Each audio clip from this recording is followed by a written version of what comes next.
అన్ని రకాల వస్త్రాలపై up to 66% of. Electricity బోర్డులో ఆఫీసర్ గా రిటైర్ అయిన తర్వాత తనకెంతో ఇష్టమైన యాక్టింగ్ లో సక్సెస్ కొట్టారు బలగం మురళీధర్ గౌడ్ గారు.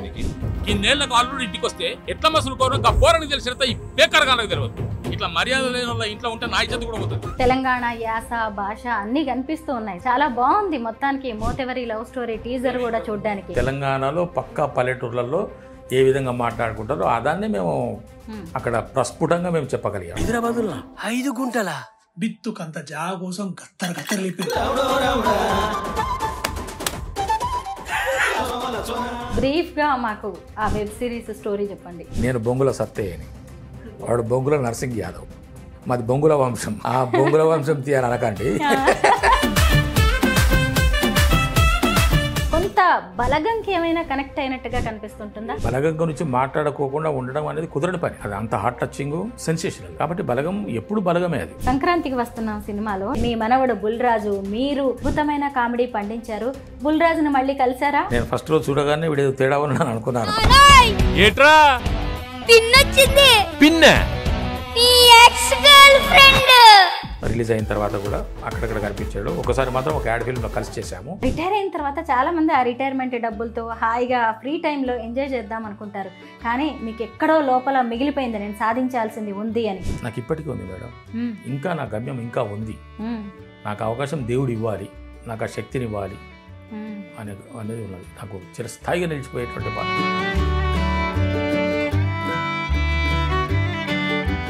అందరికీ నమస్కారం. నేను Swaroopa Potlapalli. Welcome to Suman TV.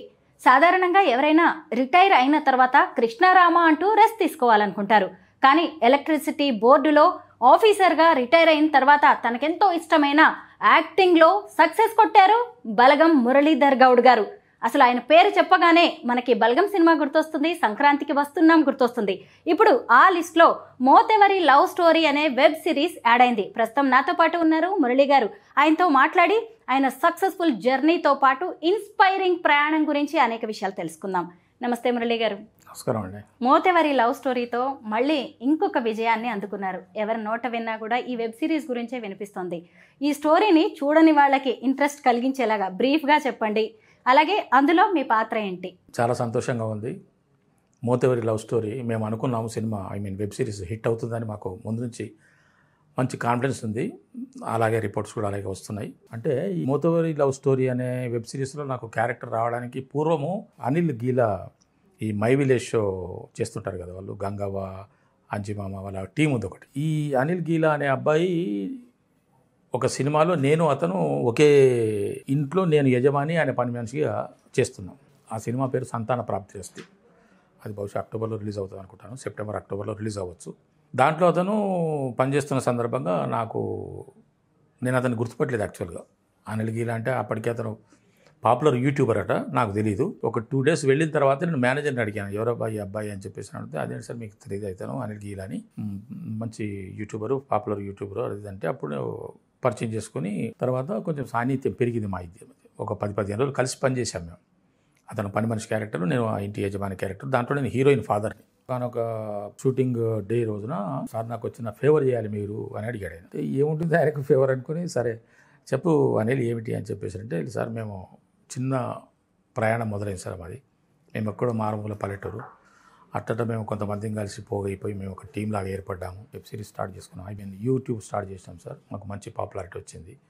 ఈ మధ్యన మా బిజినెస్ కూడా కొంచెం స్ప్రెడ్ చేసుకున్నాము, విస్తరించుకున్నాము. దాంట్లో భాగంగా ఒక వెబ్ సిరీస్ ప్లాన్ చేస్తున్నాం సార్. ఒక మెట్టు ఎక్కుదామనే ఆలోచనతో వెబ్ సిరీస్ ప్లాన్ చేస్తున్నాం. దానికి రకరకాల వ్యక్తులు మాకు కోఆపరేషన్ చేస్తున్నారు. Z5 అనుకుంటున్నాము. మంచి స్టోరీ సార్. దాంట్లో ఒక మెయిన్ క్యారెక్టరు, 2 అన్నదమ్ములు ఉంటారు.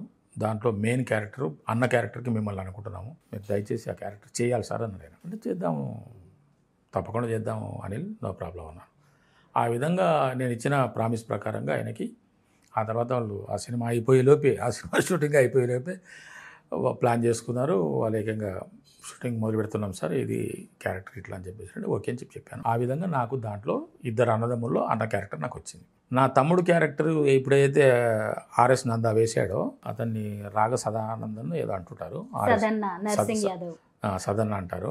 ఆ సదన్న క్యారెక్టర్ యాక్చువల్గా దానికన్నా ముందు వేరే వాళ్ళని చూశారు. వేరే ఒక 2, 3, 4, 5 చూశారు. రకరకాల ఆర్టిస్టులను చూశారు.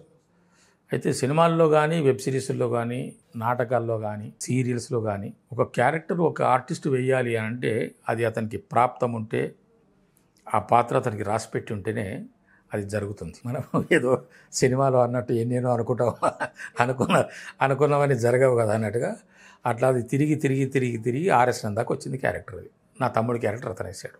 అతను కూడా చాలా బాగా చేశాడు. తెలంగాణ యాస భాష అన్నీ కనిపిస్తూ ఉన్నాయి, సంస్కృతి సంప్రదాయాలు, మన ఊళ్ళు పల్లెలు. చాలా బాగుంది మొత్తానికి మోతెవరి లవ్ స్టోరీ టీజర్ కూడా చూడడానికి. మూలలోకి వెళ్ళిపోయాం మేము, మరీ మూలలోకి వెళ్ళిపోయి తెలంగాణలో పక్కా పల్లెటూర్లలో ఏ విధంగా మాట్లాడుకుంటారో అదాన్ని మేము అక్కడ ప్రస్ఫుటంగా మేము చెప్పగలిగాం. వాళ్ళు కోరుకున్నది కూడా అదే. డైరెక్టర్ గారు కానీ, డైరెక్టర్ శివ బుర్రాని అతను కానీ, అనిల్ గీలా కానీ అంతా వాళ్ళ టీమే. రైటరు, డైరెక్టరు, ప్రొడ్యూసరు ఇదంతా వాళ్ళే అనుకుంటుంటారు. వాళ్ళు అనుకున్నది కూడా అదే, జరిగింది కూడా అదే. అన్ని పాత్రలు, అన్ని పాత్రధారులు చాలా బాగా చేయటం వల్లనే, సమిష్టి కృషి వల్లనే ఈ రోజున మోతెవరి లవ్ స్టోరీ ఒక సక్సెస్ఫుల్ వెబ్ సిరీస్గా నడుస్తుంది. బ్రీఫ్గా మాకు ఆ వెబ్ సిరీస్ స్టోరీ చెప్పండి. చూడలేదా ఇంకా మీరు? చూడండి, వెబ్ సిరీస్ జస్ట్ 7 ఎపిసోడ్సే ఉన్నది. అది అంటే ఒక పెద్ద ఆయన ఒక ఆమెకు ఉన్నటువంటి అనుబంధంతో కొంత ల్యాండ్ ఆమె పేరు మీద రాసేసి అతను వెళ్ళిపోతాడు.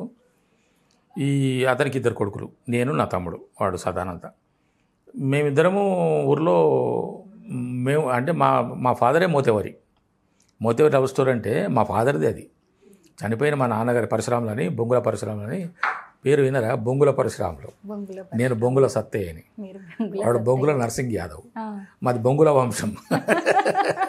మీరు ఆ బొంగుల వంశం తీయని అనకండి, మా వంశమే బొంగుల వంశం. ఆ విధంగా మేము ఉన్న సందర్భంగా మాకు అయితే మా నాన్నగారు చనిపోయిన తర్వాత ఆయన అక్కడక్కడ కొన్ని దాన ధర్మాలు చేసిపోయాడు. ఎందుకంటే మోతవరి కదా, వాటిని అన్నింటినీ మళ్ళీ మేము మాకు అనుకూలంగా మార్చుకొని రావడం జరుగుతున్నది. ఆ క్రమంలో ఒక 5 గుంటల స్థలం హైదరాబాదులో ఆయన పేరు మీద ఉన్నట్టుగా మాకు సిస్టంలో తెలుస్తుంది. అది ఎవరి పేరు మీద కావాలి అని చెప్పేసి చెప్తే ఈ నక్క హనుమవ అనే ఆమె పేరు వస్తుంది. అసలు ఈ నక్క హనుమవ ఎవరు, బొంగుల పరశురాముల మహారాజ్ ఆమెకి ఎందుకు రాసిచ్చాడు, వాళ్ళిద్దరి మధ్య ఉన్న సంబంధం ఏమిటి అనేదే కథ. నాకు ఒక కూతురు, ఆ అమ్మాయి హీరోయిన్. ఈ హీరోయిన్ వీడు ఈ పర్షిగాడు ఎవడైతే ఉన్నాడో దాన్ని వేసింది అనిల్ గీలా. ఆ పర్షి క్యారెక్టర్ ఏదైతే ఉన్నదో అక్కడ హనుమవ కూతురు కొడుకు. ఇట్లా వరుసలు కూడా కలిసి అనుకోకుండా కొన్ని. అంతకుముందు వీళ్ళు లవ్లో పడతారు ఇద్దరు, మా అమ్మాయి ఆ అబ్బాయి పర్షి, ఇద్దరు ప్రేమలో ఉంటారు. కానీ ఈ వరుసలు మాకు తెలియవు. మేము ఆమె దగ్గరికి ఆ స్థలాన్ని మా పేరు మీద రాయించుకోవాలనే వెళ్ళే సందర్భంలో మాకు తెలిసింది ఏంటంటే ఆ అబ్బాయి అమ్మాయి కొడుకు కాబట్టి నా కూతురుని ఇస్తే కూడా అతనికి వరుస అవుతుంది అనే దాని మీద నేను కొంచెం మొగ్గు చూపటము.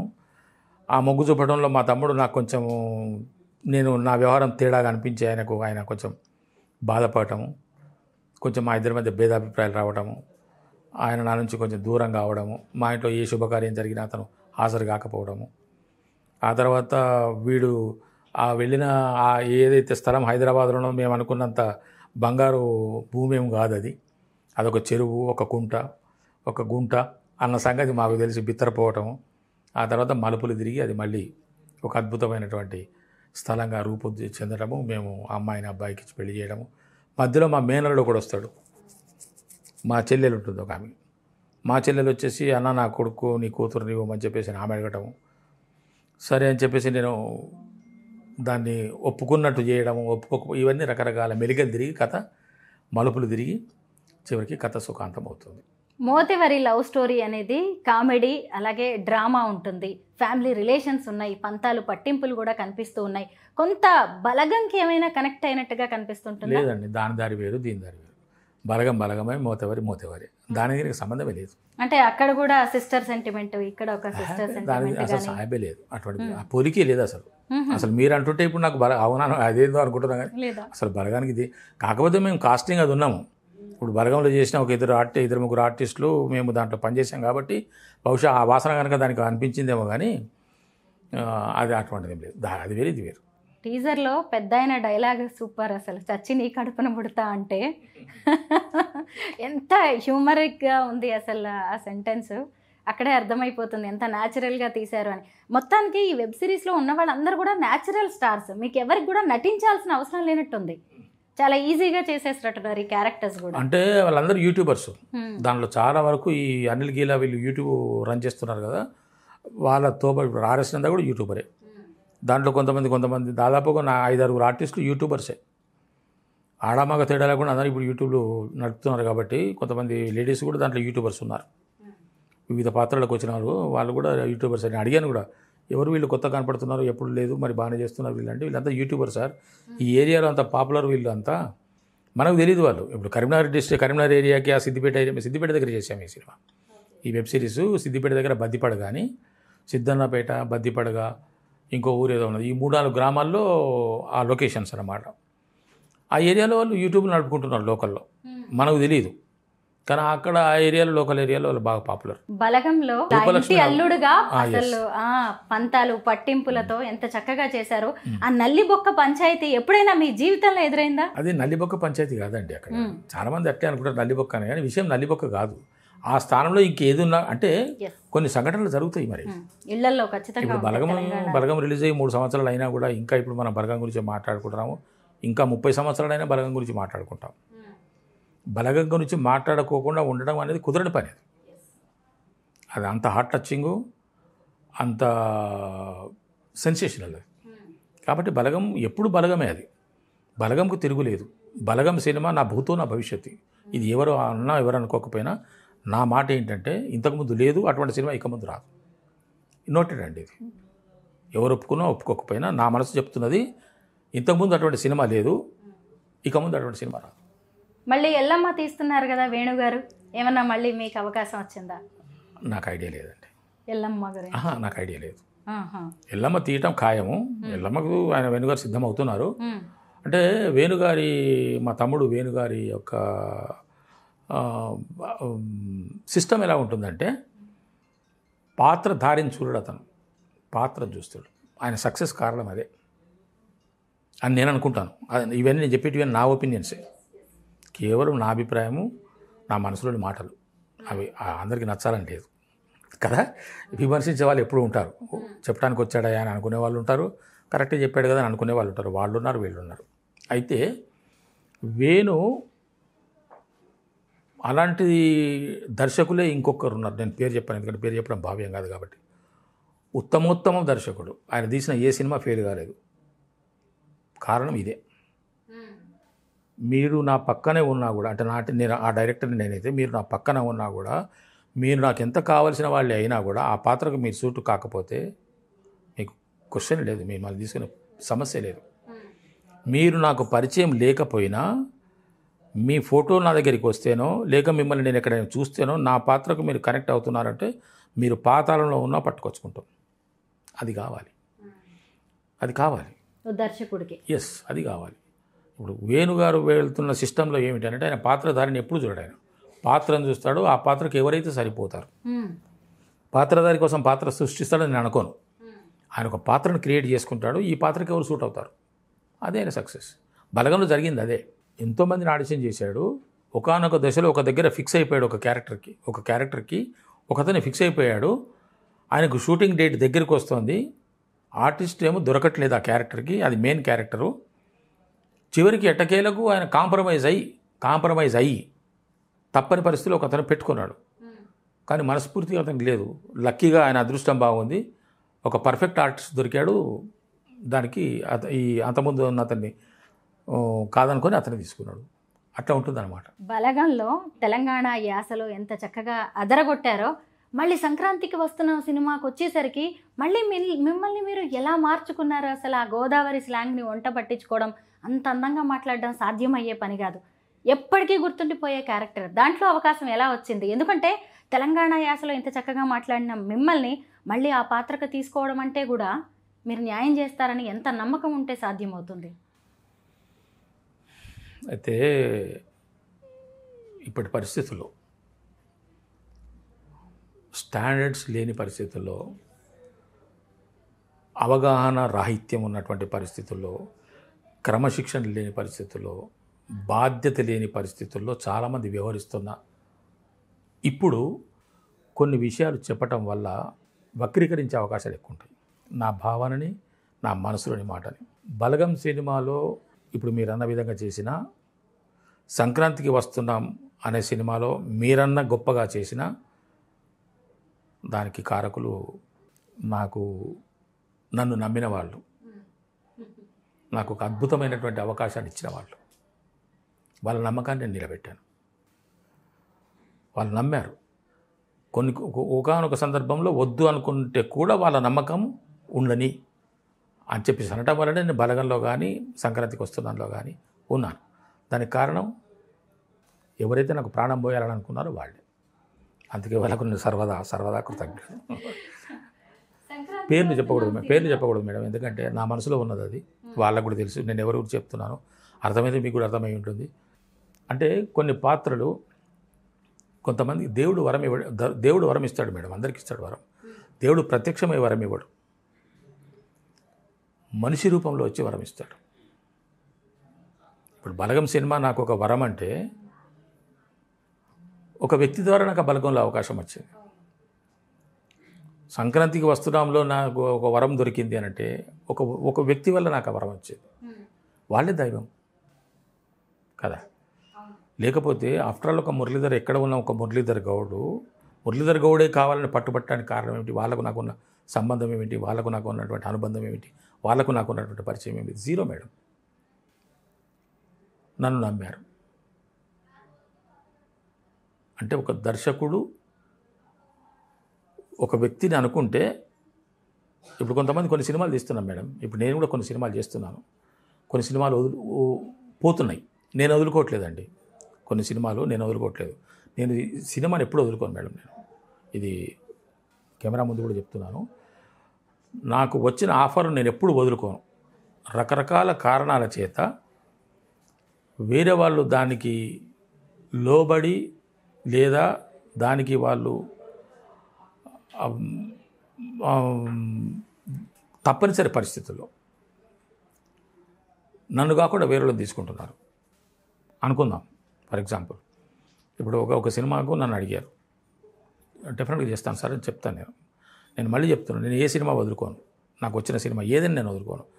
వాళ్ళ బడ్జెట్ ప్రకారంగా అనుకోండి, లేకుంటే వాళ్ళకు ఉన్నటువంటి ఆబ్లిగేషన్స్ వల్ల అనుకోండి, లేకుంటే వాళ్ళకు ఉన్నటువంటి వేరే ఒత్తిళ్ల వల్ల అనుకోండి. ఎందుకు లేండి సార్ మురళీధర్ గారు ఎవరు పెట్టుకుందాము అని చెప్పేసి అనుకుంటే, ఇప్పుడు ఒక క్యారెక్టర్కి ఒక వ్యక్తిని అనుకుంటే ఆ క్యారెక్టర్కు అతన్ని అనుకోవడం కరెక్టు, అతన్ని తీసుకోవడం కరెక్టు, ఎవరైనా సరే. ఎందుకంటే దర్శకుడు అనుకుంటున్నది వేరు ఉంటుంది, రచయిత అనుకున్నది వేరు ఉంటుంది. దాన్ని నిలబెట్టగలిగే వాళ్ళు, దానికి ప్రాణం పోయగలిగే వాళ్ళు అవసరం. ఒక మహానటుడు ఉంటాడు, ఆ మహానటుడు కావాలనుకుంటే ఆ మహానటుడిని పెట్టుకోవాలి. అతను 1 కోటి అడుగుతున్నాడా, 10 కోట్లు అడుగుతున్నాడా, రూపాయి అడుగుతున్నాడా, కాలు గడుపులు పట్టుకునో, బతిమాలుకునో, బామాలుకునో, బుజ్జగించో, నచ్చజెప్పో, ఏదో చేసేసి అతన్ని కన్విన్స్ చేసుకుంటే నీవు సక్సెస్ నీవు నీ కథకి న్యాయం చేకూర్చిన వాడు అవుతున్నది నా అభిప్రాయం. అంటే బడ్జెట్ వల్ల అనుకోండి, కొన్ని కారణాల వల్ల అనుకోండి, కొన్ని సినిమాలు పోతున్నాయి. అయినా ఇప్పుడు నేను చేస్తున్న సినిమాలు అద్భుతమైనటువంటి సినిమాలు చేస్తున్నాను. మంచి క్యారెక్టర్స్ వస్తున్నాయి, కథలో భాగమైనటువంటి క్యారెక్టర్స్ వస్తున్నాయి. ఒక కథకు మూలమైనటువంటి క్యారెక్టర్సే ఇప్పుడు వస్తున్నాయి. ఫాదర్ క్యారెక్టర్స్ నుంచి కూడా నన్ను తప్పిస్తున్నారు. వేరే క్యారెక్టర్స్ వస్తున్నాయి, వేరే గెటప్స్ వస్తున్నాయి. ఒక సినిమాలో ఇప్పుడు నేను ఒక భూత మాంత్రికుడిగా చేస్తున్నాను, ఒక సినిమాలో క్రిస్టియన్ ఫాదర్గా చేస్తున్నాను, ఒక సినిమాలో ఒక ఊరిలో అమాయకమైనటువంటి ఒక గ్రామీణుడిగా చేస్తున్నాను. ఇవన్నీ విభిన్నమైన పాత్రలే. ఈ సినిమాలన్నీ రిలీజ్ అయితే మీకు తెర మీద ఈ రిలీజ్ అయ్యే సినిమాల్లో 10 సినిమాల్లో నేనే కనపడతాను మీకు. ఒక ఆర్టిస్ట్ ఏం కోరుకుంటాడో అవన్నీ మీకు దక్కుతున్నట్టున్నాయి అలాంటి పాత్రలు. దక్కుతున్నాయి. ఇప్పుడు చేస్తున్న ఇప్పుడు ఆల్రెడీ నేను చేసిన సినిమాలు 6 ఫస్ట్ కాపీ సిద్ధమై రెడీ టు రిలీజ్ ఉన్నాయి. వాళ్ళ బేరాలు జరిగితే, వాళ్ళకు థియేటర్లు దొరికితే, వాళ్ళకు ఆ రోజు అనుకూలించింది అని అనుకుంటే, పలానా రోజున బాగుంటుంది అని అనుకుంటే, అన్ని సవ్యంగా జరిగితే రిలీజ్ చేయడానికి సిద్ధంగా ఉన్న సినిమాలు 6 ఉన్నాయి. ఇప్పుడు చేస్తున్న సినిమాలు ఒక 6 సినిమాలు 70-80% పూర్తయి ఉన్నాయి. ఇది August, September, October, November, December ఈ 4 మాసాల పీరియడ్లో ఇవన్నీ పూర్తిగా 100% విడుదలకు సిద్ధమై ఉంటే డిసెంబర్ 2025 లోపల నాకు సినిమాలు 10 సినిమాలు రిలీజ్ అవుతాయి. ఈ 4 మాసాల్లో 10 సినిమాలు రిలీజ్ అవుతున్నాయి అంటే నెలకు యావరేజ్గా 2 పెట్టుకున్నా కూడా కదా, 2 పెట్టుకున్నా కూడా అంటే రిలీజ్ అవుతున్న ప్రతి సినిమాలో కనపడుతున్నట్టే. ఒక ఆర్టిస్ట్కి ఇంతకు మించిన ఒక గుర్తింపు ఒక ఒక 40 సినిమాలు రిలీజ్ అవుతున్నాయి అనుకుందాం ఫర్ ఎగ్జాంపుల్. ఈ 4 మాసాల్లో ఫర్ ఎగ్జాంపుల్ 40 కావు, ఒక 40 సినిమాలు రిలీజ్ అవుతున్నాయి అంటే 10 సినిమాలు నేను చేసినవి ఉన్నాయి దాంట్లో. అంటే ఏ సినిమాలో చూసినప్పుడు మురళీధర్ కనపడుతున్నాడు అనేది ఉంటుంది. ఇప్పుడు వస్తున్న సినిమాలు, ఇప్పుడు వస్తున్నటువంటి పాత్రలు మంచి బలమైన పాత్రలు వస్తున్నాయి. అదృష్టవశాత్తు నాకు విభిన్నమైన పాత్రలు వస్తున్నాయి, నేను కోరుకుంటున్న పాత్రలు వస్తున్నాయి. సంక్రాంతికి వస్తున్న సినిమాలో RRRగా అసలు గోదావరి యాసని అచ్చుగుద్దినట్టుగా దింపేశారు. ఆ సినిమా అనగానే మనకి వైడి రాజుగా వెంకటేష్ గారు గుర్తొస్తారు, ఐశ్వర్య రాజేష్, అలాగే మీ మనవడు బుల్రాజు. మీరు ఎంత అద్భుతమైన కామెడీ పండించారు. బుల్రాజుని మళ్ళీ కలిసారా? ఒక యాడ్లో కలిసాను, ఒక యాడ్ ఫిలిం చేశాము, దాంట్లో కలిసాడు అబ్బాయి. మామూలుగా ఎలా ఉంటాడు ఇంతకీ మీతోటి? అందరితో బాగానే ఉంటాడు అబ్బాయి. ఆయన చాలా క్లవర్ అండి, చాలా ఇంటెలిజెంట్ ఆ పిల్లవాడు. నేను ఫస్ట్ రోజు చూడగానే వీడు తేడా ఉన్నాను అనుకున్నాను.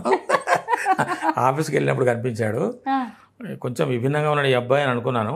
ఇంకా ఆ తర్వాత సంక్రాంతికి వస్తున్నాం సెట్లో రిలీజ్ అయిన తర్వాత కూడా అక్కడక్కడ కనిపించాడు. ఒకసారి మాత్రం ఒక యాడ్ ఫిల్మ్లో కలిసి చేశాము. ఆ పిల్లవాడు కొంచెం ఇంటెలిజెంట్, క్లెవరే. భీమవరం బుల్లోడు. భీమవరం దగ్గర ఏదో ఊరు, గణపవరం ఏదో ఉన్నది వాళ్ళ ఊరు. 6th క్లాస్ 7th క్లాస్ అబ్బాయి. రిటైర్ అయిన తర్వాత అసలు ఇంత అద్భుతమైన ప్రయాణం చాలామందికి దక్కేది కాదండి. ఇది ఎలా సాధ్యమైంది? అసలు ఫస్ట్ నుంచి మీకు యాక్టింగ్ అంటే ఇష్టమా?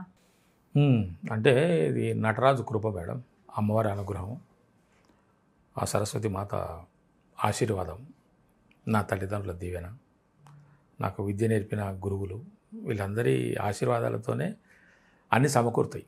నాకు అవి పుష్కలంగా ఉన్నాయని నాకు అనిపిస్తుంది, ఇప్పుడు అనిపిస్తుంది. రోజులు గడుస్తుంటే, క్యారెక్టర్స్ వస్తుంటే, నేను చేసిన సినిమాలు సక్సెస్ అవుతుంటే, నాకు ఒక పేరు అంటూ వస్తుంటే, మొన్న నేను నాట్స్కి వెళ్ళాను, నార్త్ అమెరికా తెలుగు సొసైటీ వాళ్ళు ఆహ్వానించారు అమెరికాకి. జూలై 4, 5, 6 తారీఖుల్లో మాది సంబరాలు, తెలుగు సంబరాలు జరుపుకుంటున్నాం సార్, చాలామందిని ఇన్వైట్ చేస్తున్నాం, దాంట్లో భాగంగా మీరు కూడా రండి అంటే వెళ్ళాను. అదో మురళీధర్ గౌడు విమానం ఎక్కుతాను ఊహించలేదు నేను. అంతే, మన చేతుల్లో ఏది లేడు. దైవానుగ్రహం అంటే ఏదైనా జరుగుతుంది.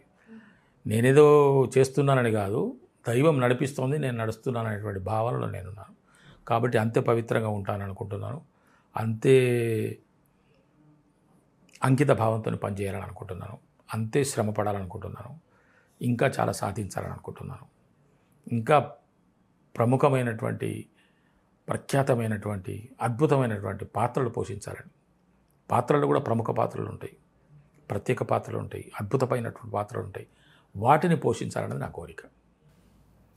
అవును, చాలా మందికి ఉంటుంది అటువంటి కోరిక. ఇప్పుడు నేను ఒక 2 సినిమాలు చేశాను, అవి దాంట్లో భాగంగానే ఉంటాయి. రాబోయే సినిమాలు 2 ఉన్నాయి, వాళ్ళ పేరు కూడా చెప్పాలి.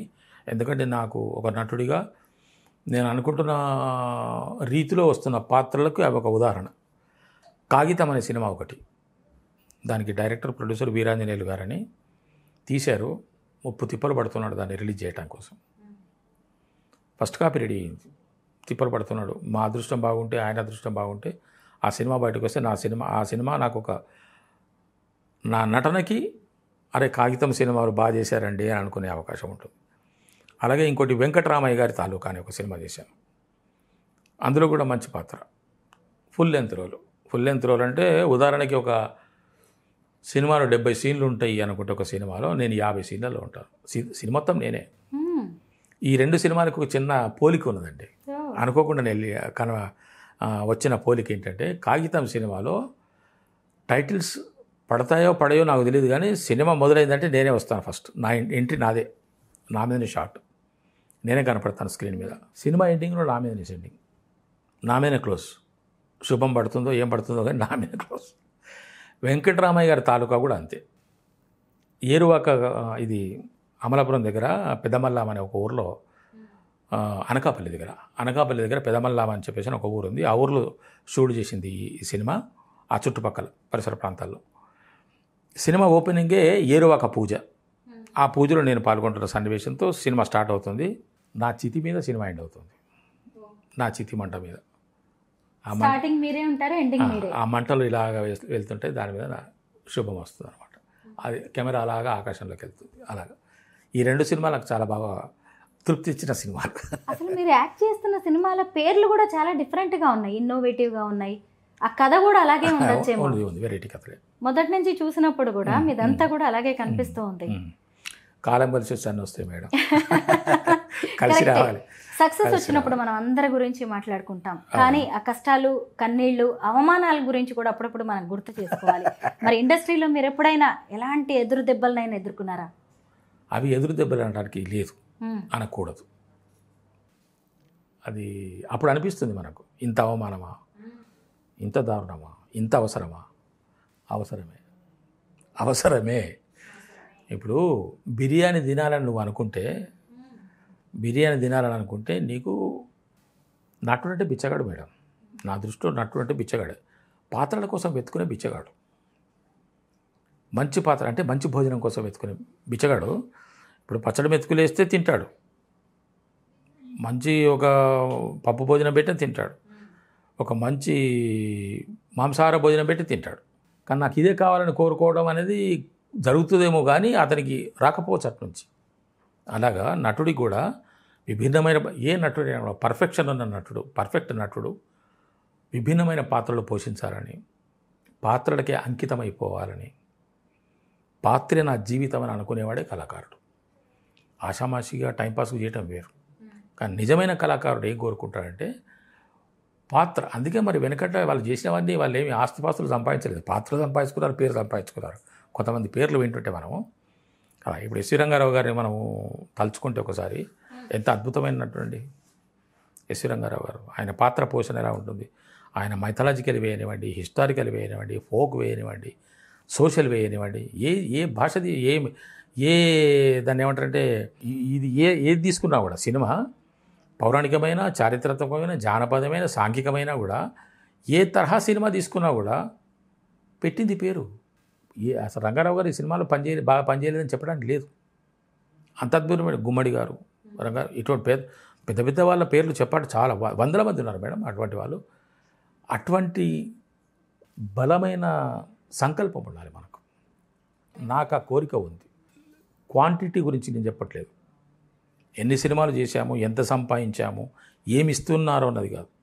వీటికన్నా ముందు నాకు అది కావాలి, ఒక బలమైన పాత్ర కావాలి. అంటే నా కోరిక అది. నేను దాన్ని చేయగలుగుతానా చేయలేదన్నా దర్శకుడు గారి చేతిలో ఉంటుంది. దర్శకుడు గారు నేను మట్టి ముద్దను, నేనే కాదు ఏ కళాకారుడైనా మట్టి ముద్దనే. దాంతో నువ్వు గణపతి బొమ్మ చేస్తావా, శివుడి బొమ్మ చేస్తావా, శివలింగం చేస్తావా, రాముని చేస్తావా అనేది ఒక దర్శకుడు గారి చేతిలో ఉంటుంది. అందుకే దర్శకుడు గారిని మెప్పించినామంటే ప్రపంచాన్ని మెప్పించినట్టే. అదే దర్శకుడికి నటుడికి ఉన్నటువంటి అనుబంధము, సంబంధము. రిటైర్ అయిన తర్వాత చాలామంది ఆ రిటైర్మెంట్ డబ్బులతో హాయిగా ఫ్రీ టైంలో ఎంజాయ్ చేద్దాం అనుకుంటారు, కానీ మీకు ఎక్కడో లోపల మిగిలిపోయింది, నేను సాధించాల్సింది ఉంది అని. నాకు ఇప్పటికీ ఉంది మేడం, ఇంకా నా గమ్యం ఇంకా ఉంది. నాకు అవకాశం దేవుడు ఇవ్వాలి, నాకు ఆ శక్తిని ఇవ్వాలి అనేది ఉన్నది. నాకు చిరస్థాయిగా నిలిచిపోయేటువంటి ఇది నా ఆశ. ఇదేదో చెప్పుకోవటం కాదు, ఇది నా ఆశ, నా మనసులో ఉన్న కోరిక. అటువంటి పాత్రలు చేయాలనేటువంటి ఒక కోరిక నాకు చిన్నప్పటి నుంచి ఉన్నది మేడం. అల్లటపక కాదు, సినిమా నటుండి అనేటువంటి ఒక భావన నా మనసులో నేను పుట్టినప్పటి నుంచే ఉన్నది.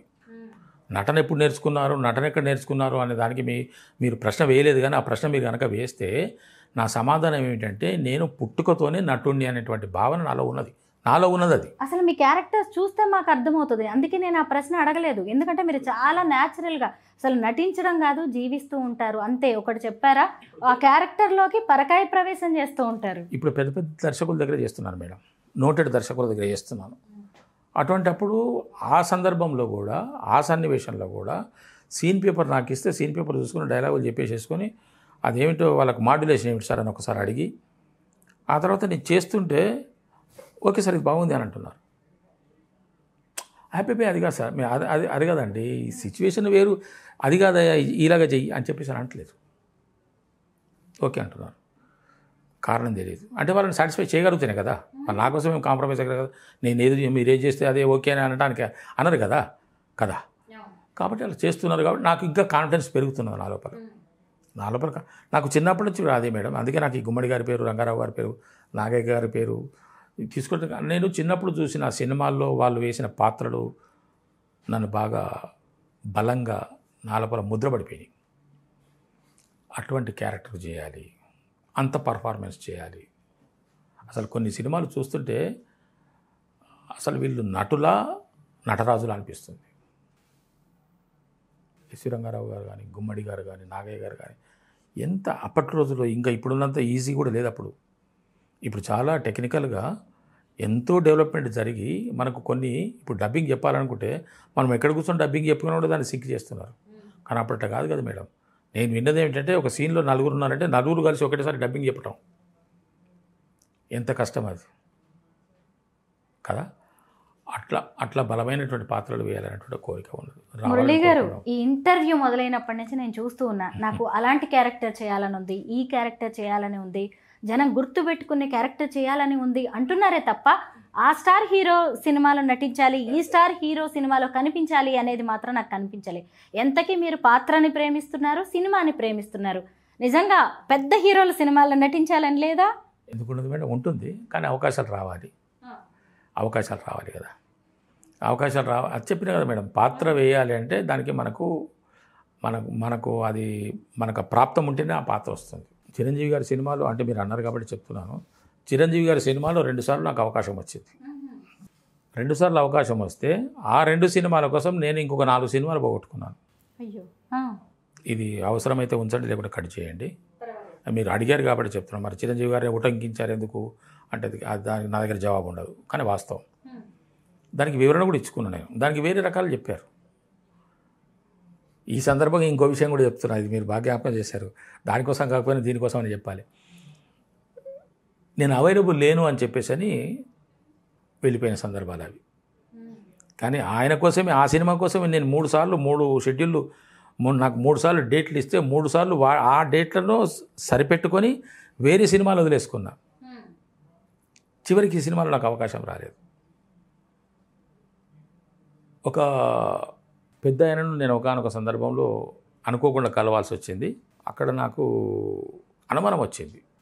నేను కొన్ని విషయాలు బాగా వివరించి తీసుకుంటాను మేడం. వివరించి చెప్తాను, వివరించి తీసుకుంటాను. నాకు ఆ వివరణ కోరవలసిన అవసరం నాకు వచ్చింది. వివరణ నేను ఇవ్వాల్సిన అవసరం నాకు అనిపించింది. ఎందుకు జరిగింది సార్ ఇలా అని అడిగాను. మీరు ఎక్కడ దొరుకుతారండి, మీరు చాలా బిజీ కాదు అన్నారు. అనుమానం వచ్చింది నాకు. సార్ ఇక్కడ తేడా, ప్లీజ్ మీరు ఏమనుకోకండి, దయచేసి మిమ్మల్ని నేను బలవంతా పెడుతున్నానని అనుకోకండి సార్. నాకు 3 సార్లు డేట్లు ఇచ్చారు సార్, 3 సార్లు క్యాన్సిల్ అయింది. ఎప్పుడు అంటే ఇప్పుడు నేను డేట్లు కూడా చూపించాను. ఇప్పుడు సార్ ఏమైంది అని అంటే, లేదండి అది కొంచెం షెడ్యూల్ పోస్ట్ పోయిందని ఒకసారి, ఇంకేదో జరిగిందని ఒకసారి చెప్పి చివరికి లేదని అన్నారు. నేను దానికోసం ఒక పేర్లు కూడా చెప్పాను, ఫలానా సినిమాలు పోగొట్టుకున్నాను సార్, అక్కడ దాంట్లో ఇంపార్టెంట్ రోడ్ కూడా నేను పెద్ద అయిన సినిమాలు చేయాలని, అందుకే అవకాశం వచ్చింది నాకు చేయాలని చెప్పేసి అని. మీరు నాకు అవైలబుల్ లేరని వచ్చిందండి రిపోర్టు. దానికి మనం ఏం చేయలేము. నేనేమని సరిపెట్టుకున్నాను, బాధపడలేదు. మనకు ప్రాప్తం లేదు కదా. మనకే కనుక ప్రాప్తం ఉంటే నేనే ఆ సినిమాలో ఏదో ఒక క్యారెక్టర్ వేయాలని అనుకుంటే అవేవి పోస్ట్ పోన్ అయ్యేవి కావు. నన్ను వాళ్ళు ఖచ్చితంగా తీసుకునేవాళ్ళు. అందుకే నేను ఎప్పుడు బాధపడను. క్యారెక్టర్ పోయిందన్నా బాధపడను, క్యారెక్టర్ వచ్చిందన్నా బాధపడను, క్యారెక్టర్ వచ్చిందన్నా సంతోషపడను. క్యారెక్టర్ వచ్చింది అంటే మనకు ఆ ప్రాప్తం ఉన్నట్లు లెక్క. ఎందుకు ఇప్పుడు అదే విషయము నేను కూడా కొన్ని సందర్భాల్లో వేరే వాళ్ళని మార్చి నన్ను తీసుకునేవి కూడా ఉన్నాయి. వాళ్ళ కారణాలు వాళ్ళకు ఉండొచ్చు. నాకు అదే మహద్భాగ్యంగా అనిపించింది. అనుకోకుండా ఒక సినిమా అవకాశం వచ్చింది, చాలు.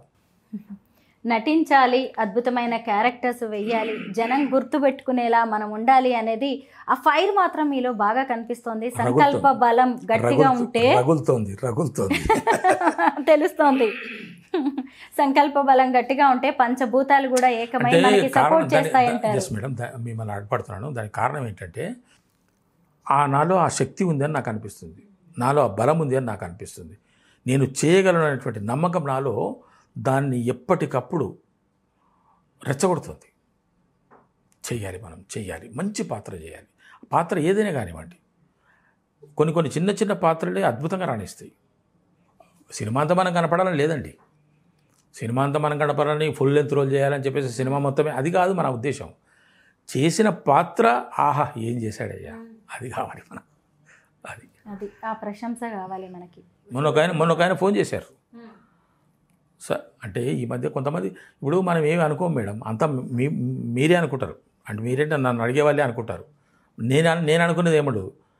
ఆయన ఒకరోజు ఫోన్ చేసి మొహమాట పడుతూ బిడియ పడుతూ, సార్ ఏమనుకోకండి సార్, 30 తారీఖు నాడు ఒక చిన్న క్యారెక్టర్ ఉంది, వేస్తారా సార్? వేస్తానండి.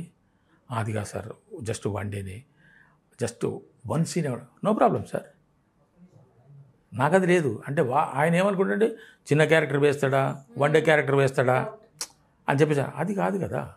1 డే క్యారెక్టర్ రేపు నీకు అద్భుతమైనటువంటి పేరు తేవచ్చు కదా, చేస్తానని చెప్పేసి చేశాను. వాళ్ళు సాటిస్ఫై అయ్యారు, నేను సాటిస్ఫై అయ్యాను. ఖాళీ ఉన్న రోజు పని దొరికింది నాకు. మీరు నటించిన సినిమాలన్నీ చూస్తూనే ఉన్నాం. మీ క్యారెక్టర్స్ కూడా నిజంగా చాలా బాగున్నాయి, చక్కగా జీవించేస్తున్నారు. మీరు ఇందాకటి నుంచి చెప్తున్నారు కదా, ఎస్వి రంగారావు గారు, గుమ్మడి గారు, నాగయ్య గారు, ఖచ్చితంగా ఈ మోడర్న్ సినిమాల్లో కూడా జగ్గయ్య గారు, ఈ రోజుల్లో వస్తున్న సినిమాల్లో కూడా మీలాంటి ఆర్టిస్టుల వల్ల అలా ఇలాంటి పాత్రల్ని మళ్ళీ ఇదే లిస్ట్లో మీలాంటి వారి పేరు కూడా చేరే అవకాశం ఉంటుందని మేమైతే ఆశిస్తున్నాం. Thank you so much Muralidhar గారు. నమస్కారం.